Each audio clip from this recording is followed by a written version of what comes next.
in the middle of our discussion with our great friend and ally Robin Black. You doing okay, Robin? It's great to see you. Yeah, man. I'm outside. I'm in my backyard. We really appreciate you being here. I know you've had kind of a busy week, and you're sort of relocating a little bit to accommodate your wife's busy life as a theater star, and we're happy that you're making time to hang out with us too. As I said, we were just in the middle of talking about the fight hangouts that you've been doing during the Bellator events. I was saying that one of my favorite. Really, honestly, right now, those are like my favorite thing in terms of fighting, because it's all still a little bit weird with no audiences and stuff. And so to like get to hang out with you and your special guests while the fights are going on, it is so fun. And this is a few weeks ago. I was in the kitchen making dinner. I had you, doing your fight companion on my phone, and you had Wonder Boy's dad on there, Coach Thompson on there, and at some point, it was incredible. And that was great in and of itself, because he's got a story about everything. He's got insights into everything you guys are talking about. Somebody brought up a martial art that was kicking only. And I got on the chat and I said, is it anything like Savate French foot fighting? And then you and Coach Thompson just went off on this whole tear about the history of sailors in France fighting each other only with their feet. Yeah, the Navy. And, on the docks. Yeah, exactly. Yeah. And I was just listening to that going, I'm hanging out with Stephen Thompson's dad talking about French sailors kicking each other in the leg. And honestly, docks, like, it doesn't get better. That's exactly the kind of thing of why I love it, man. Yeah. And, you call it fight companion, a lot of people do, but I kind of try to purposefully not call it that, because that's Joe's thing. Yeah, good point. Good point. Although it makes no harm, Joe. Even when I was there with them doing one night, they kept saying, there should be fight companions for like the NFL, and you should do fight companions for baseball stuff. And it's like, I mean, they created that paradigm. They really did. Right. But I feel like ours, however you do something, it should be unique to you. Otherwise, you're most likely copying something which doesn't make good art ever, right? Yeah. In my opinion, I've over time, by having the good fortune to be able to kind of do things my own way, I have started to really dislike formulas and structures and whatever. And I tried to think in my mind, are we behaving in ways we think we should behave because I'm a cop and this is how cops talk, or I'm a fight commentator and this is how fight commentators talk? And so I've tried to bring in not broadcasters, not like well-spoken, like, bro, this guy puts a lot of volume, striker versus grappler stylistic matchup. I've tried to bring in martial artists and artists, psychology professors, spine biomechanics, Dr. Stu, coaches, and just hang out and talk like nerds. And that's been the funnest part. And I think that's what people have liked the most. There's no structure at all. Like you said, Joe can send in a message. We were talking about Siskind, which was a custom created Filipino kicking art that sort of was an offshoot that was actually sort of crystallized in Winnipeg, Manitoba. And we were talking about that, and Joe was like, is that like Savate? And then I got to commentate Savate in Russia, right? So I trained it before commentating Savate at the World Combat Games. I trained it in Toronto with a guy who was competitive in Europe and traveled to train it, and then went there to do it. So I had to, that's crazy to even say it. I got to study the history of it. I had to go, right? And so all of a sudden, you don't get the chance to be able to talk with other fight nerds about the history of French kick fighting that happened on the docks with sailors. And so that's what I want to do, right? Like this is, I'm really starting to, I feel so thankful. Like I'm starting to really get to spend my days doing the shit that I love more all the time. And the more I move in that direction, the more I get to do it. And also it seems to be rewarding. The less I try to be like people who seem to do jobs like mine, and the more I just sort of do it the way I want to do it, the better it seems to be, happier the audience seems to be, the happier my employers or partners seem to be, the happier the fighters who I talk about seem to be. Like it seems to be working, right? It seems to be good.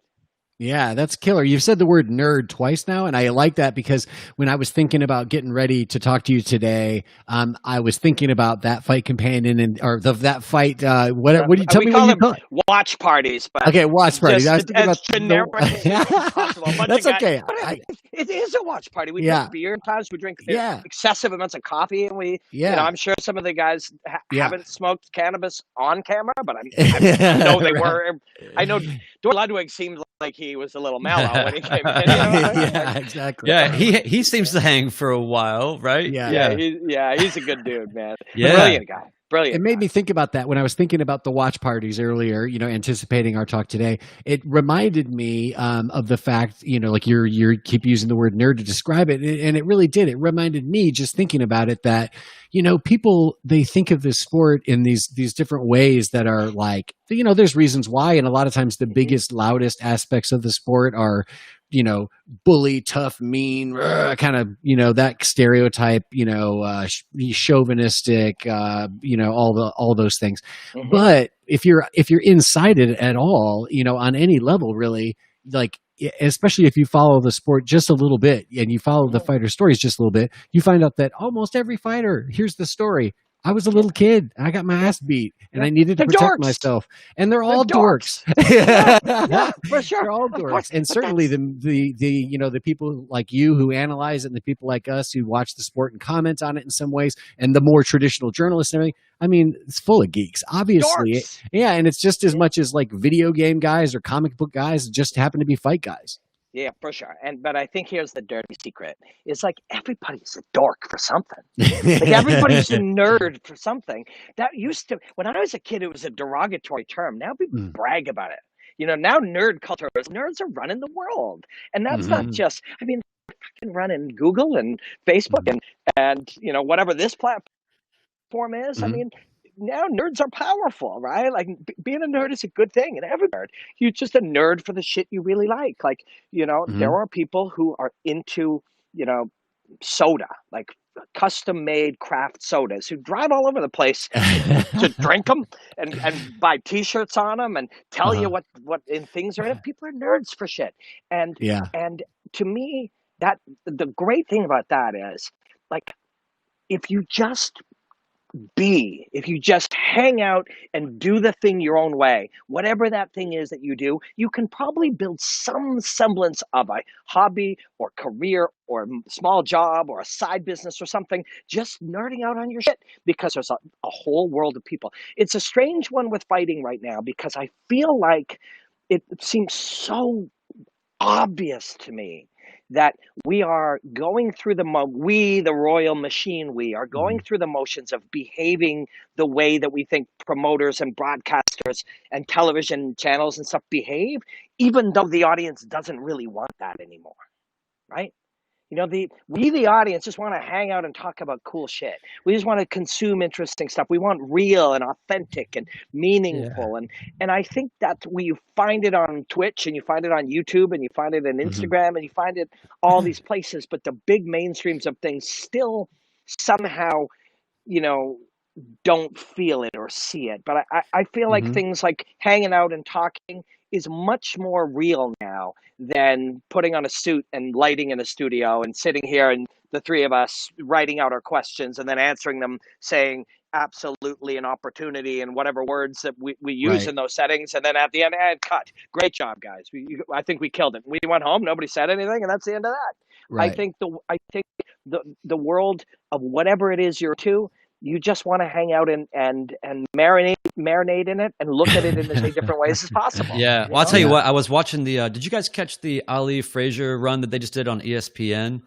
Where they just my buddy Jerry texted me about that the other night, but I was busy watching some movies I was covering a film festival, so I was watching those movies online. I couldn't watch it. Well, so I pulled those up, and it was one of those things where I realized that a lot of if I've gone back and watched things in any recent past, I'm not pulling it up on my television usually, right? Like I'm sort of going YouTubing, and I'm sort of in the small window here. And when it was on ESPN, broadcast quality, it was so cinematic and so beautiful. I couldn't stand it. Like just the optics and the depth of field that they had in the shots over just the horizon of the ropes, and just, I mean, everything about it was romantic and beautiful in a way that I could not even stomach almost. It was like amazing. But the commentators, right? I mean, at the time, it was just a trip to hear it. It was just like the guy within 2 rounds of Ollie Frazier won. It was like round, whatever, 13, 14. And the guy probably said 6 times, these are probably famous commentators that I should know who they were, but basically he was saying, oh, he went to the body. That was so smart of him to go to the body. Like that was the whole. That'll pay off in the later rounds. Yes, right, exactly. And I thought of you, Robin, in that moment, because usually I'm looking at sort of the pedagogy of commentary from, say, like a 10-year window, which you might have to. There might be some glaring examples of things that haven't gone away or that we haven't veered enough from yet. But to go back that far and see just to be reminded of how entrenched the style and the vocabulary and the beats that cadence, people were on. I know. It is, but so characters, strange. Yes, and that's the cool thing about old boxing guys, and the other great thing that you see with these old guys is, they were once young guys, right?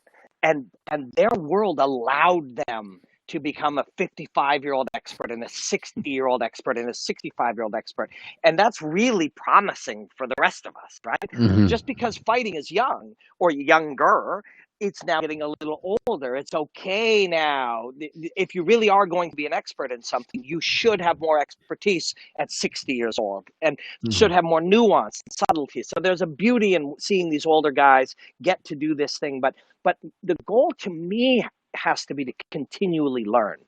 And if you believe that, going to the body, man, that's going to pay dividends in the later rounds, it might not. Right? That's not true. It could be true. Sometimes it does. Juan Archuleta did affect Patrick Mix with body shots. You could see it. Other times it isn't. Other times it's not true. Other times, he's baiting you into things. Like most of these absolutes, like rarely say always and never. Yeah. It's always 1 degree in. Yeah. It's never like. Yeah. Like, oh, those are going to take too many of those. No, I've seen guys take 40 of them, and it didn't slow them down, right? So speaking that way creates these beliefs that things are concrete and that they are crystallized, and they're not. And I don't think we benefit from that. I think the beauty of what we're seeing is its uncertainty. And Brian and I were talking about this before we started. We live in a weird, uncertain world, and there's, political unrest, and there's a global pandemic, and there's all these kinds of things. And the world feels uncertain. Well, you were living in a fucking uncertain world at March 10th, too. You just didn't know it, right? The world's always uncertain. And if you know that, it's beautiful, and you're more comfortable with change, and you flow better in the universe around you. You're less reactionary. It's a good thing to know. And yet, when we watch sports, politics, news, all of these things, that really fragile nature of the human ego, we want certainty. We want everything explained. We want to make rounds. It might not. And not only that, if every time a guy starts throwing body shots, I say that, what the fuck do you need me for? Yeah. Right? If you know that, when you see it and you hear me say it, it connects me to, when I had a niece who was watching Barney the Dinosaur, and I'd never seen this thing. And I watched it, and then he would do a thing. At least on these 2 episodes that I saw where she was there, he would do a thing with a song, and then he would go away, and then he'd come back, and you'd see the same thing. And I'm like, is this the same thing? Like, that's part of what it is. Kids like to see the same thing kind of unfold, and then they can kind of anticipate what it's going to happen, and that's them kind of learning. And I'm like, fuck, we do that when we watch sports. I know the guy's going to say, oh, that calf kick, I know he's going to say, we're going to dish out some ground and pound. He's got to defend the takedown. And I know it. He says it. It makes me feel like I know what's going on. I say it on Twitter, and another guy says it back, the thing that I say. The guy says, it's a and I go on Twitter and say the commentator, and there's a sense of certainty, and that, I think that's good. I don't think it makes you enjoy anything better, and I think it's fucking weird. I think it's very fucking weird that we do that. So I love this. I want to stay on this for a second, if you don't mind, because I love, we're kind of getting into something that I really think about a lot lately, which is like, so in filmmaking, right? Like you can do a shot where you're not spelling out what directionally is happening, and you're creating tension for the audience through the absence of what you're showing, right? And so you think about that. Well, I also think about on the other side, how much of this is just inherited radio, sort of, radio had to be so explanatory, so as to be able to visualize what was going on, which really created like sort of the initial building blocks of a lot of these tendencies. And then TV was sort of, there was a whole adapting period of time, but that never really left the radio tradition. That's ultimately. Right. And so I feel like that there's got to be some sort of the internet is the media piece that is going to allow things to break off and go interstellar at this point, right? And not be. Yeah, but not if it has this false rule that we think. Like there are these sort of non-existent rules of behavior, language, presentation, production. And if we think they're real, we won't break off into as many different possibilities as possible. We'll stay within it. This one fucking blows my mind, guys. Have you ever watched esports? They fucking present it the same. What the fuck are we doing? This is different. These are different viewers with different tendencies and different belief systems in a different world at different times. Why are we acting the same as if we were commentating football? It makes no sense whatsoever. Have you seen the Marble Olympics? Yeah, a little bit. That's amazing. It's brilliant. It's so, but yeah, so all sides of that coin. Yeah, but it makes no sense. Right. It's as if the first way we did something is somehow the right way. The biggest thing like stopping us from doing a better job of presenting news or a better job of presenting art or whatever is the belief that this is the best job that could be done. And like if you really get into the minutia of it, there are certain things that exist for functional reasons, although they're not even there anymore. So like I'll let you in. So if I go to sit at a desk, say Bellator, it's something that's been mentioned at different places. Why don't you do the desk? I'm like, I'd love to do that. I've done that. I did that at Fight Network 5 times a week for 7 years. I've done it in all different settings. I love it. And I'll know what the scenario, and I did it for UFC stuff, for Fight Pass and stuff. I'll get a note. It might be paper. They'll often bring you paper, but it'll also come in the thing. And it'll say, okay, opening shot, and this will happen. And then this structure. And then there'll be a list of B-roll over there. B-roll, what's going to fly in. And even something as simple as, okay, guys, we're going to start with the main event. Now, in the main event, we're going to go from here, and then we're going to talk about the wrestling, then we're going to talk about the grappling, then we're going to talk about the striking, and we're going to go to the card. Now, right there, we've made this show worse because we've removed the ability to do anything. But why are we doing that? Well, there's certain reasons that had to be done. One of them being B-roll was this valuable thing that was really hard to a shot of John Jones knocking out or spinning to hit what's his name, the spinning elbow he did in one of his first fights. Not Forrest Griffin, the guy from come on, who did Forrest fight in the big famous Rashad? No, on at the end of the Ultimate Fighter. Forrest Griffin. Forrest Griffin and the huge Bonner. Bonner. Yeah, Stephan Bonner. I have a thing with names. I mean, no disrespect. I actually kind of, Stephan's a really nice guy. But I have a thing with names sometimes, and I do think it has to do with being kicked in the head. But so by the spinning elbow on Stephan, now it's gonna be by Stephan. The spinning elbow on Stephan Bonner, that actually requires skill and time to get that ready and to have it sitting there in such a way that go, okay, camera, we're going the director will be like, okay, we've got silver, we've got the main shot of the desk, okay, on gold or camera 2 or north and south, they'll label their screen. Okay, we're gonna go with the spinning elbow, and that process was hard. Because it was really hard to get that clip, to build that clip, to have it ready, to have it inventoried in such a way that a guy in real time could fly it in. Now you can fly this in right now, right? We don't need to do that anymore, right? We don't, and even that structure existed because of the difficulty in creating those shows. Now those shows are fucking easy, right? They're easy, and a teenager can do it on his iPad. Yes, the quality will not be the same and so forth in the graphics, but we no longer need that structure. That false structure that's there was there to facilitate difficult creation of production of a show. That show isn't hard anymore, and yet we're still bound to a structure that's built for a reason that no longer exists. If Still we feeding the that, dinosaur. Yeah. If the biggest fucking moment of the show was Michelle Waterson landing a spinning kick, and we want to go there off the top, of course we should fucking go there, right? If something was beautiful and fascinating was revealed that the audience would maybe deeply connect to, of course we should go to that. And if we were doing a podcast which can look just as good as any of these post-fight, post-football, post-debate, whatever shows, we don't need that structure anymore. And yet it's still there. It's still celebrated, and it's still like prayed to as if it's somehow like some important element of doing this thing. And it's nonsense. It's fucking total nonsense.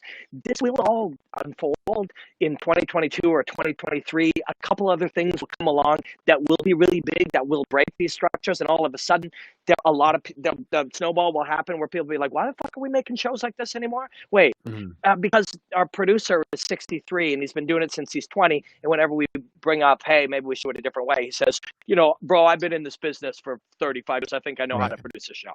And people will say that as if that's a good thing. They don't understand when they say that, they're actually giving you insight into some of their weaknesses in the modern job, right? But people will say, "Bro, I've been doing this job for 40 years.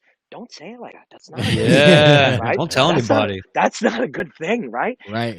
Now, this, to get to that point where you're looking at it going, holy fuck, we are literally stuck to shit. We are married to stuff that has no relevance, no importance, and is to our detriment. And we celebrate it as if it is, "Oh, great show, guys. Great job, everybody. The NFL today looked fantastic." Or, the presidential debate. Now, you guys, that was brilliant theater, brilliant. It's bullshit, right? But to even see this and then be able to see, okay, in a few years this will unfold. Like, think about it.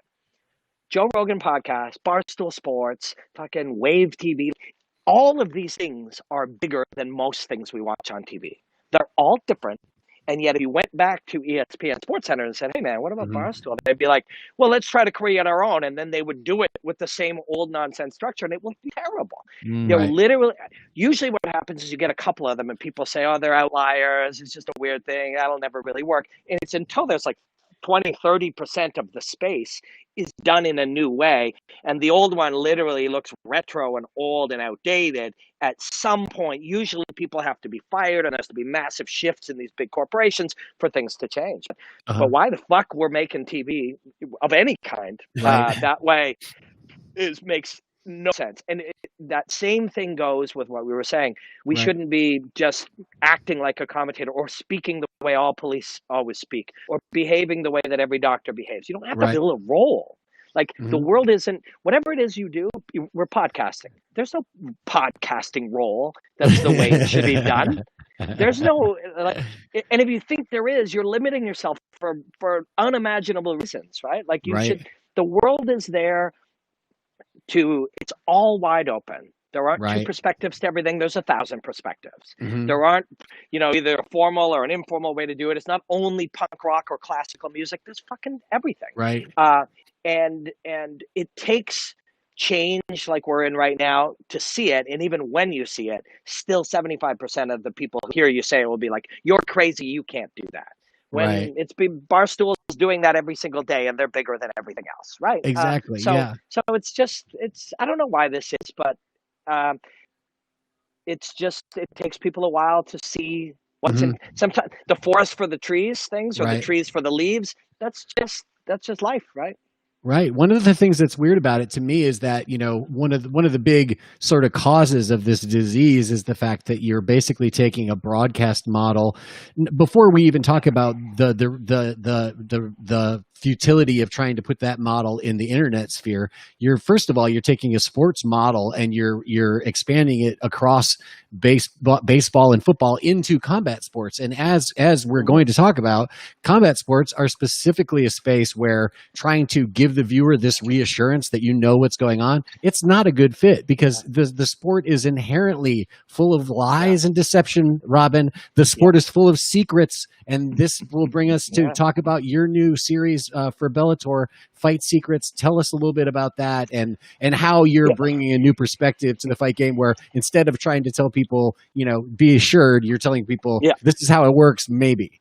Yeah, exactly. This is how we understand it works right now, but in 4 days we will understand it differently. In 4 years, the only thing we may know about whether or not we know it better is the fact that we misunderstood something 4 years ago. And this is true for the greatest people who do anything in the world. And one other thought, so Fight Secrets is a series I'm doing for Bellator, and it's been, episode 3 will be out tomorrow, I think. I let you guys see bits of it, which nobody else has. And if any of my teammates, and I wanted you guys to see it because you guys are on a cool trip, like a trip that I enjoy. But if my teammates and coworkers see this clip, I want them to know that it's like, I would share it with you guys because I respect and trust you guys to be able to see it and know what it is as process. As process, and give me valuable feedback that matters, that is meaningful to me. Oh, it's my wife's mother's birthday, so I guess we're having a shot of tequila. Cheers! Nice. Oh, okay. Right. Cheers Happy to your birthday. Mom. Best to you and yours. Cheers. And Mom. Cheers, Mom. Yeah. She said that was my wife. She said happy podcast. We should have her on sometime because I know that she'd probably. I would love to get the other side of the story here. Right, exactly. For sure. My wife is brilliant and awesome. Yeah. First, we have to talk about how we talk about Robin. yes, right. But yeah, so it is like, it's so fucking exciting for me to be able to do it. Like, I literally started, it's kind of the culmination of a bunch of stuff that I've been working on. And so the guy who runs the Bellator Digital, his name is Jordan, and he's super organized and he's super smart. I don't know if anyone has noticed, like, people don't go around bragging, but there was probably, when he came in, barely a year and a half ago, there was probably 150,000, I'm guessing, subscribers on Bellator YouTube. It'll cross 1 million, like, in the next 2 weeks.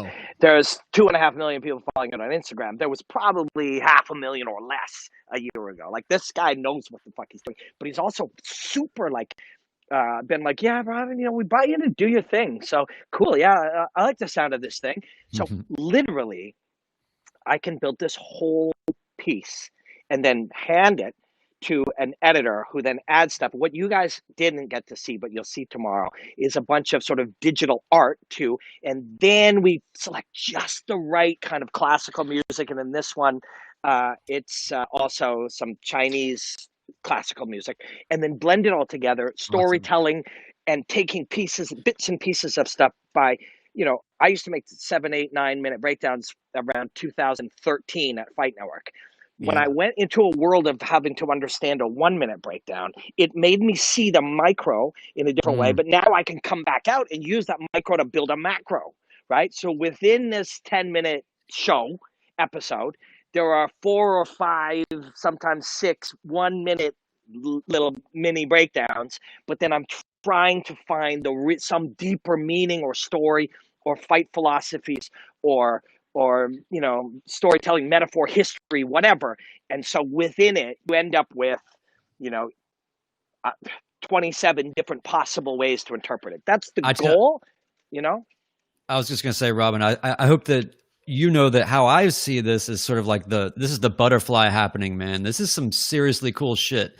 And the opportunity that you're seizing and that you've earned is, yes, like I see the doorway for all of these different lenses to sort of be happening at once in a way that feels harmonious and good. I mean, it was really, thank you for letting us see that, man. Cause it was like, and that was some editing work too. Whoever Yeah, Kaim is Yeah. the guy's name. He's Yeah. fucking good.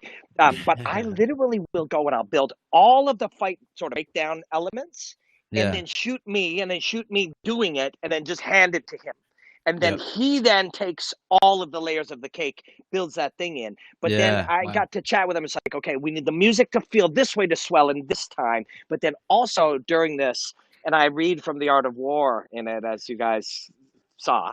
That was And rad. there's elements of that a digital artist is coming in on. And in the end, there'll be some people who just don't fucking give the slightest fuck about this 10-minute chunk. But then there'll be others that will see this. This isn't like another thing. And that's important to me. Not that I don't want to do other things, but I feel like if you fill roles, you will limit what you can possibly become creatively. I said this to Brian earlier. For the first time in my life, I see that I am a working artist. That's what I am. I'm a practicing artist. I happen to get paid to produce particular pieces of art, and ones like this that are deeply meaningful to me. But I also just make art all day. I make art. I study martial arts. I train martial arts. I practice martial arts. I learn from martial arts to build pieces about martial arts, analyzing martial arts, talking about martial arts, and then blending together music, art, and all of these things. And it's fucking cool. I hope that there will be a group of people who are like, that's my shit. Nerds, right? The nerds, Right. a lot of real martial artists, like martial arts people. There's a whole world of them, man. And again, like we kind of stick to this idea. We think you promote things a particular way, that's what promotion is. But that promotion to a lot of people who love martial arts, I mean, Mike Perry's my friend. But for the biggest story around the martial artistry to be the fact that a porn star might want to be in his corner, or his enemy makes a crowdfunding thing to be in his corner, that's not what I give a fuck about. And neither, and you guys probably find that interesting, and we can laugh at that for sure, but neither do you guys. And I can't imagine we're alone, because as I travel the world, I meet thousands and thousands of people who love martial arts, but don't necessarily consume it the way it's presented as an American sports and American promotion kind of thing. But yes, this thing, Fight Secrets, I didn't come up with the name, but my name was probably way fucking nerdier than that. But it just sort of happened, and some other people kind of mentioned it in there, and we were close to the first episode. This is the third one, and this one is so much for you. And I swear you guys haven't seen shit. What you've seen, I'm glad you liked it, and I liked it. Yeah. But since what I showed you guys, I've seen what super talented graphic artist has built on top of this, and it's fucking cool. Yeah, man. And I'm super proud of. I'm so into it. I feel like I've been working my whole life developing little skills and a little bit of freedom and a little bit of credibility to get for this piece. I hope that in 5 years there'll be something else that I care deeply about and that's further along. But I feel like this is the best piece of work I've ever done. I really think that could be true. I really do. Well, and I might be the only one who thinks that, but that's okay. Well, I think that. I think it's like, I feel like I said a minute ago, I mean, I'm grateful that you let us take a peek at what you have done right now. And I feel like we're like, this is like us hanging out with you back in the day, and you're like, hey man, this is my new demo. You know what I mean? So I'm glad to hear like the first, the early demo version of the new single. But, but I also, I wanted to ask you something about like, you've been working with Bellator now for a little bit of a time, and now you have this new project going on with them. So you're obviously, have a better sense of how that world's working for you. I've gotten a sense from you and from the talks, during the fight watch parties, that and I've actually, the more I heard of this, the more I paid attention, and I really do get the feeling, and it's really endeared me even more to Bellator. There's things I always liked about Bellator anyway, but I've really gotten the feeling, especially lately, and especially since you've been there, and I've heard more of this kind of chat, but it really does feel like Bellator's a little more invested in that sort of nerdy martial arts world than the porn star in my corner UFC version Yeah. of the fight. Does that make sense? I feel like that. And Yeah. thanks for saying that you noticed when I came, because I feel like that's something I can add some small percentage to. And there's things you don't even realize when you become part of something. So I love working for them way more than I even thought I would, and I did think I would. And it is the creativity. When I literally am like, hey, I got this idea. I think and I think it should have classical music. And somebody's like, bro, let's do it. I'm like, what the fuck? Like, that's not how shit works, right? Like, that's not how That's it. I ask once. Yeah. What if we were on mescaline? Yeah, exactly. Yeah. Let's try that one. Let's try that one. You know, like he might be. I mean, I did a live stream early on, and so when the pandemic hit, I wanted to fucking work, because so my first thought was, I'm coming out of this better than I went in. My wife and I sat down. We're like, what's happening? We're like, we have to come out of this better than we went into it, no matter what changes in the world. So we had this mindset of learning and improving, no matter what. And we started running right away, which neither of us had done a lot of. I did some road work when I was fighting, and then I was like, I want to be working. I'm an artist, and I started to really understand that's the thing. I'm not, whether or not I have assignments for digital people or television people or whatever, that doesn't change the fact that I'm a practicing artist. I have to do my stuff. But then there's also the element, it's like, I have a deal, a partnership with Bellator. I want to give them work. I want to do it because I want to do work. I want to do it because I want to get better. But I want to do it because I also want them to know Robin's working really hard. And it all kind of makes sense. And I started doing these live streams, and then later we would bring footage and we would look at them and stuff. And early on one of them, I said to Billy, a producer, I'm like, I want to ask Joe Schilling about the fact that he microdoses mushrooms. It's like, oh yeah, great idea. There's definitely in different settings that I have where they'd be like, dude, you can't ask him that. You can't talk about drugs on the show. He's microdoses mushrooms as part of his trip as a fighter and as an artist and as a human and as a person, how he learns. We talked about it. And, even we did the fight watch parties, and we're like, let's have a couple of beers. And of course, Joe pioneered that. Like, they're so wasted by the end of theirs that it's like, you don't want to be the super uncool one that like, can't do that. But no, they've just been so like encouraging to do art. Especially the digital department. And that's somewhat true everywhere, but there's structurally, that's what I was going to say. There's elements of the structure you don't even know how they're going to go. Like, I didn't know the people in there that well, but some of them, like Rich Chow, the matchmaker, he's become a dear friend.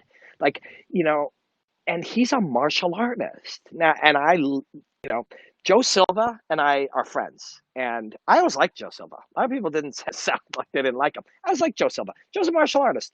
But a lot of different people are business guys, and sometimes it's not their fault. Matchmaking typically is spreadsheets, right? Spreadsheets. Next week we got fights. We got to be there. We got a heavyweight. Who are we going to put in? It's spreadsheets. Yeah. But Rich Chow's a fucking black belt in jiu-jitsu, who trains martial arts every day, who teaches his 8-year-old son as part of his homeschooling, fighting. His kid trains with Daniel Cormier and has a podcast about pro wrestling. Like, he's a good friend, right? So now you have a good friend in a company who is a martial artist, and I don't know what his conversations are always like, but now I'm one more guy in the talk with this group of people that is talking about art and change and innovation. And I don't know what amount one more voice that says that adds, but it adds something. And now the feedback you get is like, bro, this is really cool. Like, go down this road a little bit more, explore this stuff more. So, and the watch parties was the same thing. Jordan's like, hey man, like, have you thought about doing that? I'm like, yeah, I have. And I just kind of want to hang out with like total martial arts nerds and totally geek out and not have like any structure and no like reads or nothing. It's like, okay, cool. Well, do you want the undercard? I'm like, I can have the undercard. Like, I can just have it. And we just put it in the thing, right? And the dose too, like, the dose is the structured sort of desk show, which is really cool because you still get to be in the studio.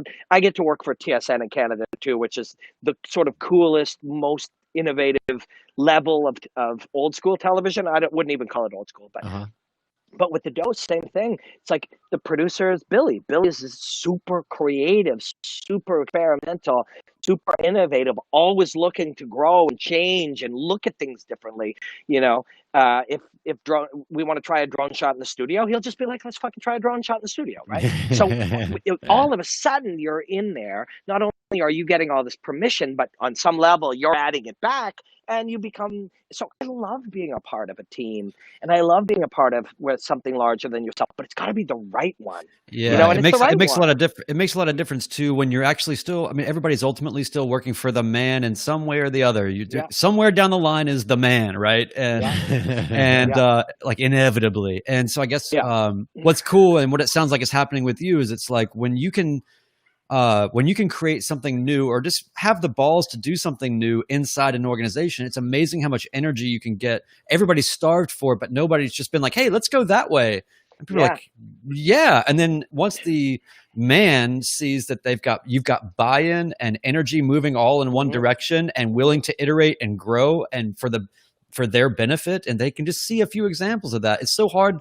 It's almost like every proposal is the way that negotiations even happen to get things to happen is crazy because you're asking people to like lay out all of these deliverables and responsibilities and accountabilities in this imagined relationship that you don't even know how it's going to be most functional. So it's like, why not just take those Let's things, just bring Robin into your company and just put your business plan aside and just watch shit happen. Yeah. And it's fun. Like, but there's also, especially the bigger an organization gets, and I don't know how big of companies you guys work with or have worked with, bigger and medium and small, but the bigger a company gets, there starts to be shit you don't even understand. Like you're seeing two people in a thing and they hate each other, but you don't know that. You don't they worked together for 7 years. This guy takes anything that this guy likes and puts it on the bottom of the pile. Well, I just want to make art. And something about this guy one time said a thing at a Christmas party, and this guy now, and to be honest, probably the biggest barrier to change is often that, somebody somewhere gets to that point, and the needs change, right? So you want to, in any business you're in, at some point, and the UFC is a perfect example because they just happen to fit this because they grew fast. And they had to multiply. So, and I'm not picking on them because I love covering them for TSN. And although like people who work for them and cover them say a lot fucking worse shit. Dana's my friend, and so I don't feel like I'm ever in trouble. Although there's always this little bit of something. There's like, out of 600 people, no, Dana likes me.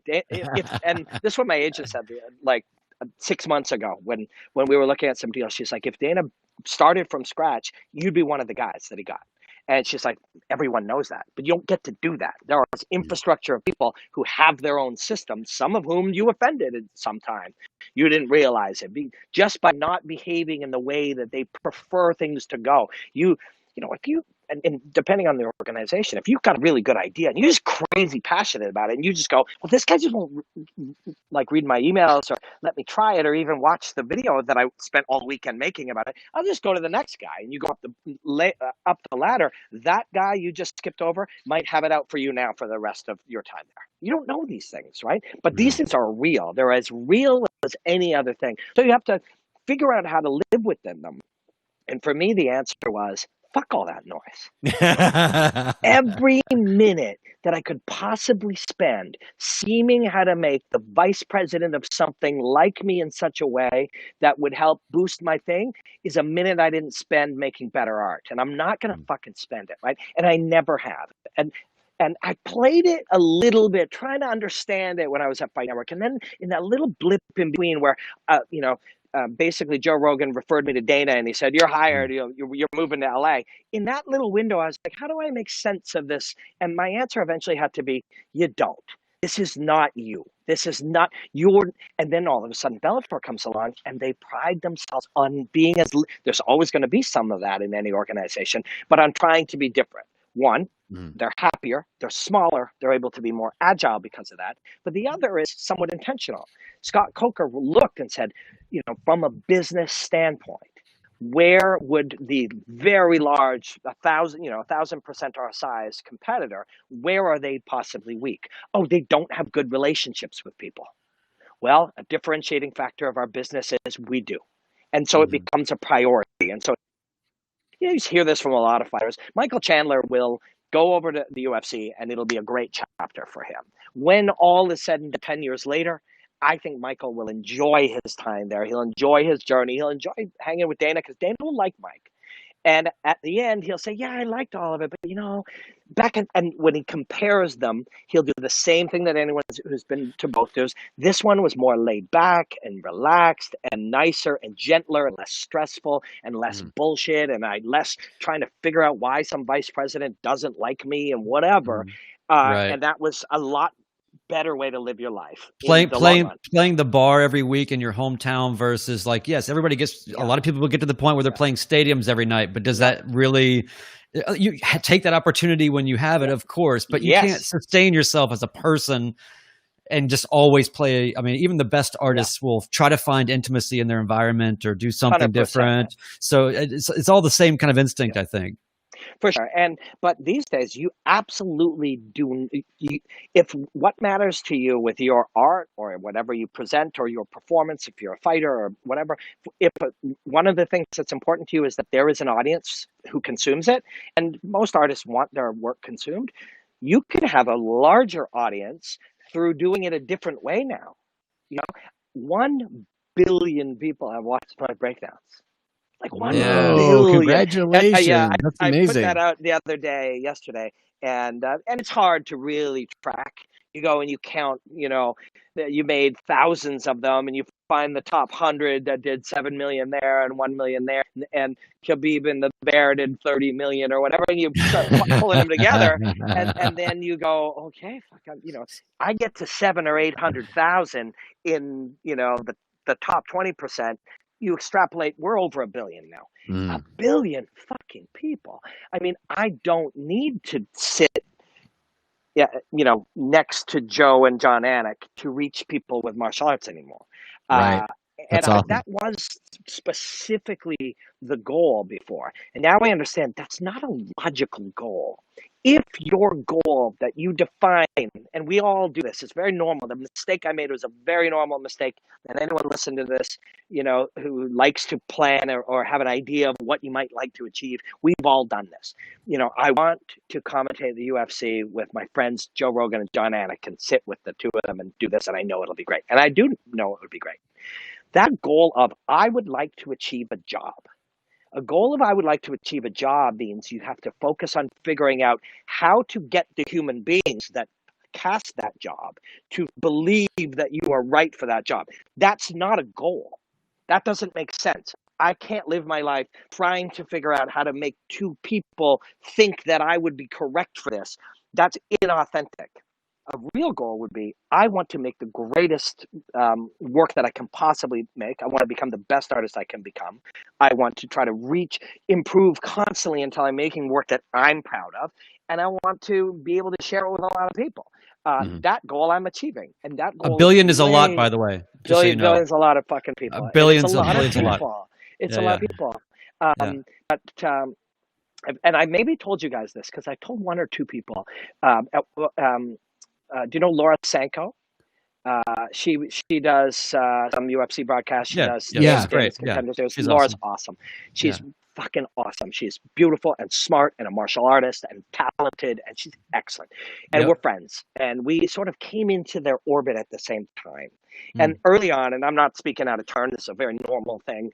Early on, we had one or two conversations. I don't know how to crack through to this particular person or how to get this producer to see I could do this job or how to get them to give me a chance. In the 3-4 years of that time, she toughed it out. And I believe very authentically and very honest to herself and very real to herself and very professionally, and she did it the right way. But it would have involved a lot of patience and a lot of waiting and a lot of not doing. And I was just like, I can't fucking do this, so I will just go the opposite. I'll just do a fuckload of doing, right? And I'll just keep getting. And I believe we both did what was right. When I see her do those shows. I'm like, fuck, she's so good. Like Mhm. she speaks well, she thinks well, she flows well, she looks fantastic. Mhm. She's a real martial artist in a real broadcasting position, and it was She's the such a correct thing. badass. Yeah. Yeah. She's a fucking badass. But Yeah. I did the opposite, and I was like, I'm not doing it. I'm not just gonna say, oh, okay, I'm sorry. I fucking was rude to people that wouldn't give me chances. Ultimately, and I wouldn't stand by, and eventually I, would like freak out and be like, dude, if you can put, like, because at first you're like, okay, I have to convince that human being to give me this thing. Okay, well, Right. those people have 10,000 Instagram followers and I have 5. Okay, so what if I got 15? Okay, wait a second. That guy's never commentated anything. I've done 500 shows. What? Okay, so it's not about that. And you just keep racking your brain. And eventually I'm just like, this is nonsense. If I can't convince them, I'll just say, thank you very much. I'm fucking going to Singapore, right? Which I did. And then in another It's like point, your Chappelle without the 50 million. yeah, with like 5,000, right? I'm out. At another, out. and that's right for me, right? Like I'm sitting here making more money than I would have thought I would get to make being a practicing artist, who's a martial artist for a living, and doing shit I love, right? So I did the right, and that may not have happened in a very formulaic world where you have to have a certain rhythm, and and the same people that are there to be, you have to convince that instead of your job of be the best possible, convince someone of that. Those same people would be like, well, have you ever thought of getting voice training, like broadcasting voice training? I'm like, are you out of your fucking mind? And like 3 Are you years out of from your now, fucking mind? yeah. Well, like 3 years from now, which is always sort of how I'm. Second tequila time, they say. All Okay, well, right. we'll wrap up here. I'll be Yeah. there Second in tequila is my 10 favorite minutes. tequila. Yeah, it's my wife's mom's birthday. But yeah, like 3 years after that, the world will like weird speaking normal people with lisps and sort of natural real people. But right now, if we still are hanging on thinking that having broadcasting training to make you a particular kind of broadcaster is better, I disagree. We're not going the right direction. So I can now either give in, and I'm always open to learning, but this to me is wrong. Change the things that make you an individual and become more like everything else is the antithesis of what I'm about, right? So anyway, so I would not have been able to become as at the type of artist that I'm happy to be in that environment. Right. So I had off. But so the point that I was kind of getting to is there's a moment in time where I'm in Myanmar and I've just marched a couple of kilometers from one airport to the other, and there's like metal sticking out of the road, and I'm not kidding. There's wild dogs like running on the street. I see wires. I'm like, that's live. It could kill me. I've got a downtown Toronto suitcase. I'm sweating like a pig being bitten by mosquitoes. And I get to the airport, and I got like a 4-hour layover, and I've already been traveling for 12 hours. I got 24 more hours to go. And as I'm there, I call my wife and I'm sweating. She's looking at me like, holy fuck, this is crazy. And I sit down for my couple hours. I get Wi-Fi and I see Laura, my friend, and she's just really starting to have cracked that nut that she probably was ready 2 years earlier to crack. And she's sitting in Dana's office doing a setup hit piece. I'm not definitely do not confuse that would criticize her. Like, this is your job. Right. On Cyborg. Cyborg's leaving. Dana wants softballs thrown. He really likes Laura, as he should, because she's awesome. And she throws him softballs about Cyborg. I'm in Myanmar sweating, dying for a 25-hour flight home. But I knew there was nowhere that I should be. We were where we should be. She was doing the stuff that you have to do, but you're doing it the best she could possibly do. Right. I was sitting next to a ring commentating a 2,000-year-old bare knuckle martial art with headbutts with an orchestra pit of Burmese musicians playing music live while this happened. That's amazing. I probably made a third of the money and was incredibly uncomfortable for that entire trip, but I was exactly where the fuck I should be. And had I hung in there and changed myself and tried to figure out how to be exactly what you should be, or what in 2017 they think you should be to get this role that isn't really me anyways, and play a role that isn't an honest, authentic artist role, would have been the worst thing for me. But you don't realize that at the time. At the time, you think, oh my God, my dream of sitting next to my friends commentating the biggest sports things in the world. You don't know fighting will change. You don't know the show will change. You don't know your opinion of it will change. You don't know how much more you will love Bellator. You'll see the fighters. You don't know the friendships you'll make, how you'll change. You don't know that. All you know is, fuck, I had a goal and I'm not getting it. But this is life, right? This is life. This is how it goes. Dude, I'm pumped. I'm pumped now, and I feel like that. I do believe I'm 2 shots behind wherever you are, Robin. But I'm 1 shot and half of a beer, but it is it's my wife's. I had a big box of wine dropped off right before this started, so I'm ready to go. I'm just on coffee, man. But hey, so well, I guess we should probably turn the corner and wrap this up, and then you got a birthday party to get to. But thank you so much, obviously, for the time, man. We really always appreciate it. And don't forget, as weird as it is, it's a habit we got to get into that you're sort of trying to help us get to, which is we have to tell each other that we love each other. So I love you guys. And thank you for taking the time. It's been fucking awesome, as always. I love you guys too, man. You got to tell your friends that you love them. You know, you do. It's important. But I don't know. I really appreciate you guys. There was early on in the podcast, you were like, we started this podcast because of you. And that was just the fucking nicest sentence. And I don't know if that's actually true or if it's a little heavy-handed, but a huge part of it. We certainly consider you to be like our spiritual godfather. 100%. That's right. 100%. No doubt about it. Lead the way, brother. I knew, it was something like, it was something inspired by, and I think that's probably a much more honest term than because of you, but like, like, I don't know. I appreciate you guys. I appreciate where you're going, and that's why I wanted to like let you guys peek in. I was hoping that the piece would be out now so you could see the whole thing, but I'll send it to you guys the second that's out. It's okay. But you guys are doing cool shit. But please come on my live stream, my watch party this weekend. We'll figure out whether I think you guys just pop on together. You're both really, really good at fading out and encouraging other people to speak. Like it's a skill you both got very, very fucking good at. So I think you both fit really good together. Thanks, we appreciate it, man. Hey, Robin, really quick. Just to sum up for the viewers, so your fight secrets will likely be out tomorrow on Friday on Bellator's YouTube channel. Bellator's YouTube channel. I'll pull a few clips out and share them on my stuff. But Bellator YouTube channel will be Fight Secrets Friday. And you'll be breaking down Michael Venom Page, who will be fighting on Saturday on Bellator's card, right? Yeah, and I'll do a live stream watch party on my YouTube and my Periscope and wherever else, and you guys will join. Ray Daniels is coming in. My friend Mallory, who always hosts, and love Mal's that guy. Mal's a good man. He's a real good dude. And I think Dr. David Klonsky, he's a professor of psychology and a martial artist, and we'll get a bunch of nerds together.